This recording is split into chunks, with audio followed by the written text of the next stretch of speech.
요즘처럼 국제뉴스가 그냥 하루가 멀다고 쏟아지는 날이 또 있을까요? 정말. 자, 동아대학교 국제전문대학원 황기식 교수 함께합니다. 안녕하십니까? 안녕하십니까? 네, 안녕하십니까? 예.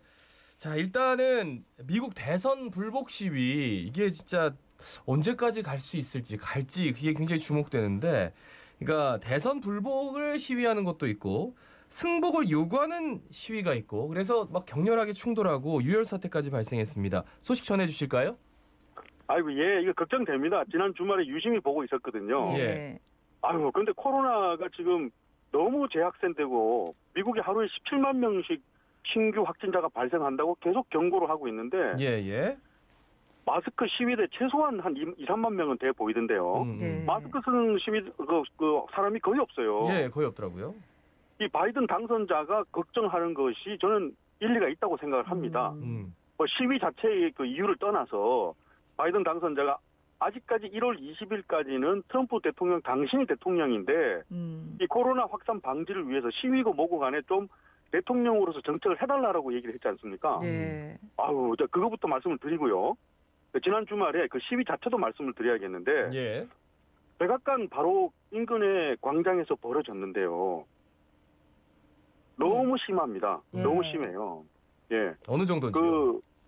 일단 그 백악관 대변인이 그렇게 하면 안 되는데, 맥커니니 대변인이 우리를 지지하는 친 트럼프 시위대가 100만 명이 모였다고 주장을 했는데 그건 아닌 것 같고요. 예. 경찰 추산하면은 그 프리덤 플라자에 꽉 차면 2만 명 정도가 꽉 차거든요. 근데 꽉 찼습니다.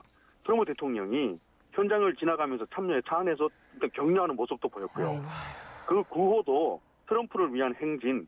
우리는 그 이번 선거를 도둑 맞았다. 선거는 전부 부정이다. 트럼프가 여전히 대통령이다. 그렇게 하면서 마가 운동 MAGA 이게 약자지 않습니까? 네네. 트럼프 대통령 이번 그 선거에서 구호였죠. 캐치프레이즈. Make America Great Again. 마가 MAGA 계속 이걸 들고 하는 거 하거든요. 그런데 상당히 또 그 충돌도 벌어지고 상당히 폭력 시위성도 있었거든요. 예. 근데 이 장소가 워싱턴 DC에서 벌어지는 시위잖아요. 워싱턴 DC는 이번에 특별히 92% 넘게 그 주민들이 바이든 후보를 지지한 지역이거든요. 예. 그 시위를 밤늦게까지 이어지는 시위를 가만히 두고 보고 있을 리가 없습니다. 처음부터 조직된 안티 트럼프 시위는 아니라고 저는 봅니다. 그 시위가 친 트럼프 시위가 계속해서 폭력적으로 2만 명 넘게 시위가 이어지니까 자연스럽게 안티 트럼프 그 시위를 반대하는 또 시위대가 조직이 됐거든요. 네네. 그렇다면은 경찰하고 이 부딪히는 거하고 달리 이제는 시위대 대 시위대가 부딪히지 않습니까? 예, 경찰은 그 중간에서 이제는 그 시위대 진압보다는 양측 시위대가 부딪히지 않도록 하는 역할을 했거든요. 예. 현장 체포된 인원도 상당히 많았고요. 경찰관도 상당히 부상을 당했습니다. 예, 그런데 저는 여기에 이런 시위대에 또 더 불을 붙는 것이 트럼프 대통령의 연설하고 또 TVC라고 생각하거든요. 이번에 나는 소송 책임자로 줄리아니 전 뉴욕시장을 임명을 했다. 소송전이 우리에게 유리하게 돌아갈 것이다라고 또 TVC에 남겼지 않습니까? 예. 근데 실제로 우리가 알아야 되는 게 소송전은 트럼프 대통령에게 불리하게 진행되고 있습니다. 나는 그 이번 소송을 못 맡겠다라고 포기하는 로펌이 계속 생겨나고 있고, 그리고 펜실베니아하고 애리조나, 미시간 같은 데서 부재자 투표를 도저히 못 믿겠다. 그 부재자 투표 개표를 무효로 해달라라는 소송을 주요하게 제기했지 않습니까? 예. 근데 거기서 대부분 다 이유 없음이라고 기각됐었거든요. 기각이 됐군요. 예. 근데 하나 알아야 되는 게 너무나 이번에 초접전을 벌였던 조지아주가 0.3%포인트 차니까요. 한 13,000표 차이니까. 네. 여기는 이 제기를 받아들여가지고 재검표를 하기로 했거든요. 예. 그래서 이번 주 수요일 한 18일까지 재검표를 마무리하기로 했는데 그 재검표 대상이 되는 숫자가 500만 표거든요. 네. 이걸 수작업으로 계속 하니까 얼마나 힘들겠습니까? 그렇죠. 예산도 수백억이 들어가고 그것도 이 모든 과정을 공정하게 믿어라라고 하면서 언론사에 생중계도 하더라고요. 그런 부분 보니까 참 비용도 많이 들고 감정 손실도 많고 하는 그런 이번 대선의 후유증이라고 저는 생각을 합니다. 근데 이게 수작업 재검표 과정을 보니까 그러니까 2인 1조로 돼서 한 사람이 이렇게 펼친대요. 그러면 본대요. 그리고 제가 이렇게 펼치면 박성원 씨가 트럼프, 바이든 이렇게 크게 외친답니다. 그러면 이제 발을정자 쓰듯이 하나씩 쓰는 거래요. 이거 500만 번을 해야 돼. 500만 번을. 아우, 그 진짜 정말 대단하지 않습니까? 예, 아니 뭐 이게 무슨 낭비입니까? 그러니까 이게 돈도 낭비고 시간도 낭비고 아니 일단 무엇보다도 이렇게 사람들이 너무 많이 모여가지고 마스크도 안 쓰고 해가지고 지금 안개도 막 17만 명씩 하루에 나오고 있는데 이거 진짜 큰 걱정이네. 예. 아니 근데 오히려 이렇게 시위가 계속해서 코로나19 확산을 불붙이는 것 같아요. 대통령이 지금 좀 나서가지고 빨리 패배 인정하고 좀 물러나야 되는데 안 그럴 것 같기도 하고 참 걱정입니다, 미국. 예, 예. 맞습니다. 예. 다음은 이제 홍콩으로 한번 넘어가 볼 텐데 홍콩 보안법 시행된 지 이제 6개월 됐다 아닙니까? 그 정말 시위가 대단했었는데 지금 요즘은 상황이 좀 어떻습니까? 이 부분도 좀 궁금해하실 것 같아요.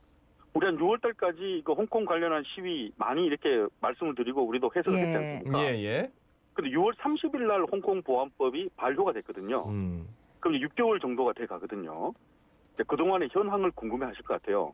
그동안의 현황은 한마디로 말씀을 드리면은 시위를 주도했던 야권의 민주파와 시위파는 완전히 위축이 되고 이제 이런 시위가 있거나 이런 움직임이 있습니다라고 하는 시민 제보는 상당히 활성화되고 있다. 네. 이렇게 말씀을 드릴 수 있겠습니다.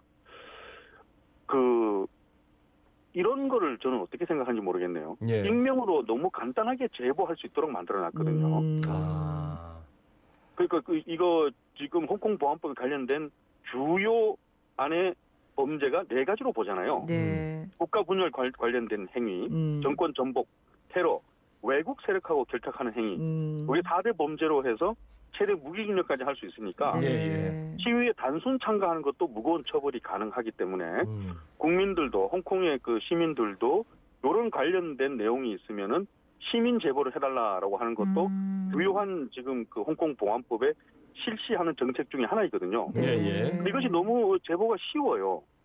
사진이나 음성이나 문자 메시지 같은 걸로 위챗이나 이메일 등으로 나는 이런 걸 봤습니다라고 손쉽게 제보를 하거든요. 예. 그래서 일주일에 한 10,000건 정도가 제보가 접수가 되니까 하루 평균 하면 한 1,500건 넘지 않습니까? 예.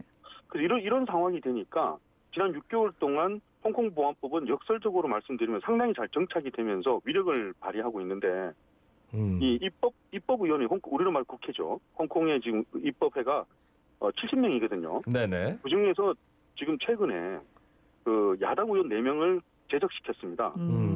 그 이유가 미국이 홍콩 인권법을 제정하지 않습니까? 네네. 미국에 가서 홍콩 인권법을 제정하는 것을 촉구하고 도움을 달라고 했다는 거죠. 그렇다면 아까 외국 세력과 결탁 그 항목에 걸리거든요. 예. 그래서 실제로 이 위력을 발휘하면서 야권 의원 4명을 제적시켰습니다. 근데 거기에 반대하면서 나머지 범민주파 의원 19명이 동시에 다 사퇴를 했거든요. 그럼 지금 70명 정원인 홍콩 의회에서 다 사퇴를 하고 남아있는 의원은 43명이 남아있는데 그 43명이 대부분 친중파 의원입니다. 그러면 언제 지금 선거가 있느냐? 이 선거 70명 의석이 또 바뀌겠네라고 하는데 원래 9월 예정이었는데 코로나 때문에 1년을 연기시켜서 이 나머지 43명의 의원은 1년 더 임기가 연장되어 있는 상태입니다. 예. 아유 근데 딱 우리나라 80년대 김영삼 전 대통령이 이제 총재로 있을 때 의원 제적되고 가택 연금되고 뭐 이랬던 기억 그리고 보안법 때문에 계속해서 그러니까 우리나라가 지금의 언론 상태라면 이게 허위 제보라는 얘기에도 상당히 뉴스가 될 텐데 지금 그런 뉴스가 거의 없다는 거잖아요. 그런 거는 지금 거의 보도 안 되고 있죠. 예. 그러니까 그런 걸 또 보도하면은 또 걸리는 거 아닙니까? 그러니까요. 아니 이게 익명 제보라는 게 사실은 때로는 필요도 하겠지만 이렇게 되면은 방금 말씀하셨듯이 뭐 허위로 가짜로 내 마음에 안 드는 사람 신고할 수도 있고 아니면 공작 정치 같은 것도 할 수 있고 너무너무 무섭네 이거는. 야, 홍콩이 정말 살벌하군요 지금 분위기가. 예. 그래서 홍콩 민주파의 리더인 조슈아 웡 같은 인터뷰를 보면은 이번에 바이든 신정부의 체계적이고 합리적인 홍콩에 대한 민주화에 대한 요구, 목소리 이런 걸 기대한다라는 것이 저는 눈에 들어오더라고요. 인터뷰 내용 중에서. 아이고. 자, 유럽 얘기를 좀 해보겠습니다. 코로나 봉쇄령 유럽 곳곳에서 통제에 또 반발해서 뭐 시위도 나고 프랑스는 또 대규모 파티족들이 또 경찰하고 이렇게 무력 충돌을 한다. 참 프랑스 어떡합니까? 소식 전해주시죠. 대단합니다. 예. 아유 참 유럽은 진짜 왜 이러는지요. 유럽 전역에 지금 의료 붕괴가 현실화되고 네. 있다라는 보도는 어제 오늘 얘기가 아니잖아요. 네네. 예. 특히 남유럽 국가들이요. 프랑스나 이태리, 그리스 같은 이런 나라들은 지금 하루 신규 확진자도 너무 많이 발생하고 있거든요. 네. 그래서 그 재봉쇄령을 내려가지고 그 봉쇄령 자체로 보면은 그 잘 시행이 되면 상당히 강력한 봉쇄 그렇죠. 거든요. 네. 근데 그게 따르지를 않습니다. 지난 주말에도 봉쇄 반대 시위가 얼마나 일어나든지 유럽 특히 프랑스에서는 그 라틴 제가 뭐 어떤 민족이나 이런 단어를 쓰면 안 되겠죠. 네네. 근데 그 워낙 그 주말에 파티를 사랑하고 국가가 나를 이렇게 나의 몸을 속박하는 것을 너무나 싫어하는 그런 거는 이해를 하겠는데 네. 존중합니다. 그렇지만 그래서 너무 반대 시위를 많이 하고 하루 우리하고 인구가 비슷한 프랑스가 하루 신규 확진자가 3만 명이면 이건 너무 심각한 거잖아요. 그렇죠. 인구 규모는 우리하고 비슷하거든요. 미국이 아닙니다. 그 프랑스면 한국하고 규모가 비슷합니다. 신규 확진 3만 명인데 그럼에도 불구하고 봉쇄 반대 시위는 지난 주말에 너무 큰 규모로 일어나고 그리고 지금 프랑스는 너무 비상이라서 정부가 1시간 외출 허가제까지 했거든요. 예. 네. 하루에 한 번 1시간 외출할 수 있는데 그 경우는 출근, 생필품 구매, 그리고 긴급 의료 지원 이런 것만 하루 1시간 허가를 받고 나가라고 하는데 그것도 엄청나게 반대를 하면서 지난 주말에는 아예 대규모 파티를 SNS로 대규모로 파티를 모집하더라고요. 비밀리에. 그래서 300명 넘게 주말에 모여가지고 파티를 벌이다가 경찰이 거기를 제보를 해서 가서 경찰이 개입하고 해산 치도를 하잖아요. 예. 네. 엄청나게 반발을 하더라고요. 무력충돌을 하고 왜 우리 파티를 막느냐 이러면서 경찰이 결국은 거기서 진압에 실패하고 나중에 빠져나오는데 특수수류탄 투척까지 해서 결국 경찰이 빠져나오는 모습이 언론에 보도되면서 네네. 이런 부분들이 되면은 프랑스 여론도 좀 움직이려나요? 그런 보도를 보면은 네. 주말 동안 이런 일이 있었다는 보도를 보면 조금 여론도 움직였으면 좋겠습니다. 예. 그러니까 반대 시위라는 표현 쓰면 안 될 것 같아요. 우리가 시위 그러면 좀 평화적 시위, 뭐 무력 충돌, 그러니까 뭔가 구호를 외치고 뭘 해야 되는데 이 사람들은 술 마시고 난동 부리는 거거든요.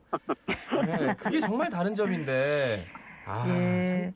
어떻게 아니, 이렇게까지 할 수 있죠? 그러니까 뭐 사실은 개인의 자유가 보장돼야 되는 거는 정말 맞습니다만은 이 누가 공감을 해줄까 하는 생각이 드네. 이런 문제에 있어서. 아니 근데 또 이 와중에 아프리카 잠비아가 세계 최초로 코로나 국가 부도를 선언했다면서요. 근데 뭐 여기 중국 개입 뭐 갈등설 이런 게 있다는데 이게 무슨 내용입니까?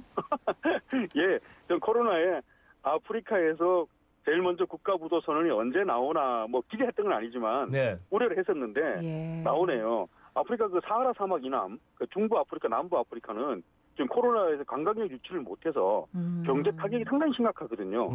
그중에 잠비아가 국가 부채가 조금 많았던 나라이거든요. 네. 그래서 지난 금요일 날 결국은 돌아오는 이자 지급을 못했습니다. 주로 서방 국가들로 이루어진 국채인데 한 400만 달러 되는 우리 돈 한 40억, 50억 정도 되잖아요. 네. 예. 여기에 이자 지급을 못했거든요. 그래서 잠비아 그 정부가 국제 채권단에게 한 6개월 정도만 유예해 주세요라고 얘기를 했거든요. 네네. 6개월 정도는 G20 합의도 있고 하니까 유예해 주겠다 싶었는데 단호하게 거부를 하더라고요. 네. 거부하면서 발표했던 이유가 우리하고 같이 같이 집단 협상을 하지 않는 중국하고의 협상 결과를 공개하라고 요구를 했거든요.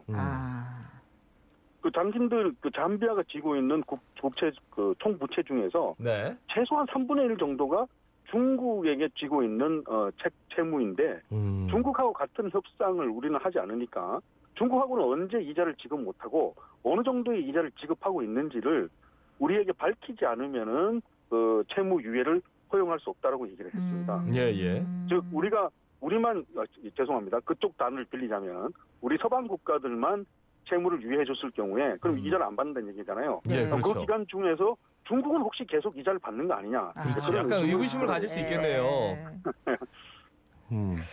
그렇습니다. 네. 아 진짜 안 그래도 이자도 못 내서 안타까워 죽겠는데. 그러니까 지금 아유 참. 그러니까 중국이 3분의 1의 채무를 가지고 네. 있는데 중국은 한테는 계속 뭐가 아쉬워서 이자 주고 우리한테는 좀 안 아쉬우니까 이자 안 주고 그러니까 중국하고 채무 관계를 우리한테 공개하면 유예해 주겠다 이렇게 얘기하는 거잖아요. 정확합니다. 네네. 근데 그렇게 안 할 것 같아서 그죠? 그러게. 국가 그렇습니다. 부도까지 선언해 버리고. 야. 예, 중국의 1대1로 때문에 1대1로 참여해가지고 중국에게 거액의 그 개발비를 지급받는 아프리카 중부 남부 국가들이 많이 있습니다. 예. 잠비아하고 앙골라, 케냐 이런 나라들은 채무 지급 유예를 선언하지만 중국으로부터 받는 거액의 개발비는 계속해서 받고 싶은 것이 속 본심이거든요. 그러니까 뭐 중국한테는 계속 성의를 보이고 뭐 좀 끌려가도 서방 국가들한테는 뭐 어차피 진 빚이니까 예, 그냥 계속 유예도 보고 뭐 그냥 국가 부도 선언하고 야 참. 오늘 마지막 소식은 짧게 좀 전해주십시오. 미얀마 아웅산 수치가 그 다시 한번 총선에서 압승을 했다고요? 아니 그 해외에서는 지금 상당히 그 비판 여론이 많이 있지 않습니까? 예, 예. 네. 소수 인종 그 탄압하고 네. 국내에서는 여전히 인기가 좋은 것 같아요. 지난주에 그 총선이 있었거든요. 예, 예. 그래서 아웅산 수치 여사가 이끄는 민주주의 민족동맹 즉 NLD가 그 득표로 해도 너무 많이 의석을 얻었어요. 과반 의석을 홀썩 넘어가지고 60%에 가까운 의석을 얻었습니다. 396석을 얻었거든요. 예. 그래서 인기가 많이 식었나 생각을 했는데 국내에서는 여전히 미얀마 국민의 80%가 우리는 해외 평가하고 달리 아웅산 수치 여사를 고문을 여전히 신뢰한다고 응답을 했습니다. 그래서 이번 미얀마 총선 집권 여당 수치 여사가 이끄는 여당에 압승을 준 국민들의 메시지는 군부 정당은 싫다. 그리고 코로나 속에서 어느 정도 경제를 선방했다라는 것에 긍정 평가를 한다. 두 가지 메시지로